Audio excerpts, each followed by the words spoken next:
What if I told you that you'll never see the most numerous beings on Earth? It's true, they're invisible to the naked eye. Meet prokaryotes, bacteria and archaea, the true masters of our planet. Prokaryotes inhabit almost every corner of the Earth, and they are simple in shape. Looking at them through a microscope, you can see something like Morse code.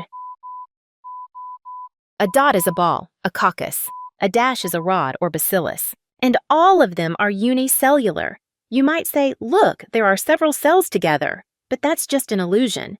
Sometimes after division, daughter cells remain slightly stuck to each other.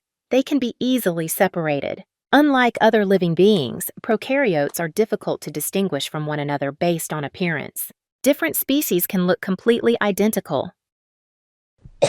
And what are we going to do?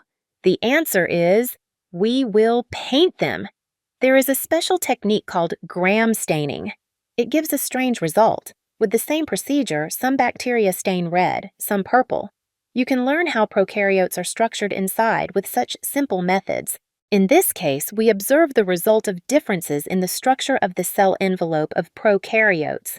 Bacteria have a unique substance in their cell walls. It's called murein.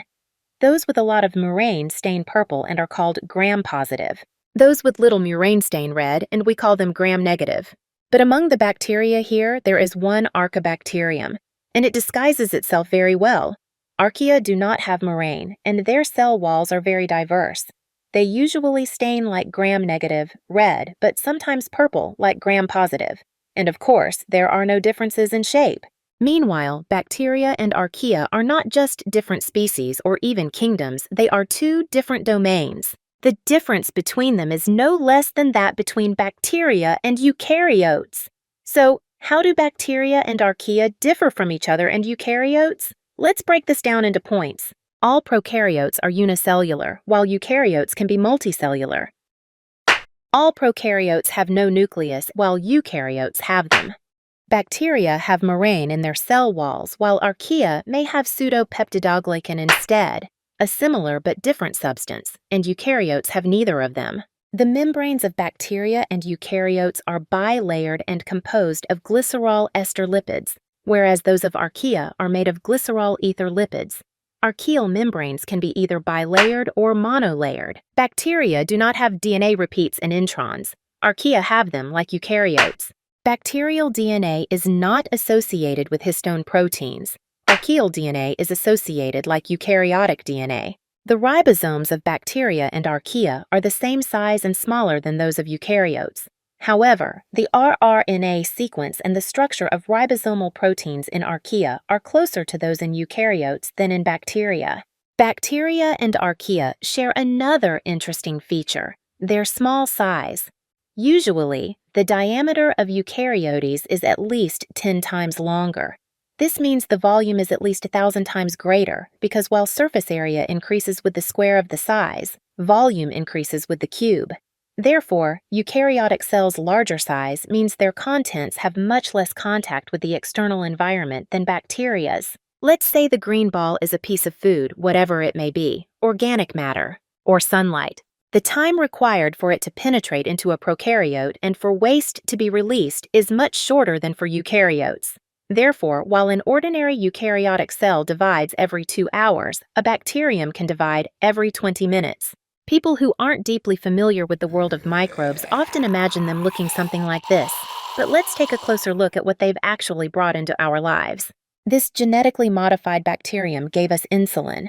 In medicine, many drugs are produced using similar methods. This bacterium provided us with soil derived from sewage waste, a remarkable example of useful biotechnology. This is a cyanobacterium, a true gift to life on Earth, as it has provided us with oxygen to breathe. Cyanobacteria synthesize nearly all the oxygen in the ocean, about 20% of Earth's oxygen overall, and produce approximately 25% of the ocean's biomass. It's not as grim as it sounds. This is a proteobacterium, a decomposer ready to break down this skull, ensuring it doesn't clutter the ground beneath our feet. This bacterium was responsible for the bubonic plague. Ugh, that doesn't exactly sound like a gift. But let's face it, nature can bring us unpleasant surprises too. This bacterium gave us leprosy. Brr. Fortunately, it can now be treated with antibiotics, which, interestingly, are also a gift from bacteria. This is rhizobium, a bacterium that provides plants with nitrogen fertilizers it creates from air. Although there's plenty of nitrogen in the atmosphere, the two atoms are tightly bound by a strong triple bond, which plants cannot break. But rhizobia can. This is a lactic acid bacterium. It gifted us yogurt. Bon appetit! This activity can be continued by completing interactive assignments on the Nature Online website. You'll find the link in the description. Wishing you all the best and good luck.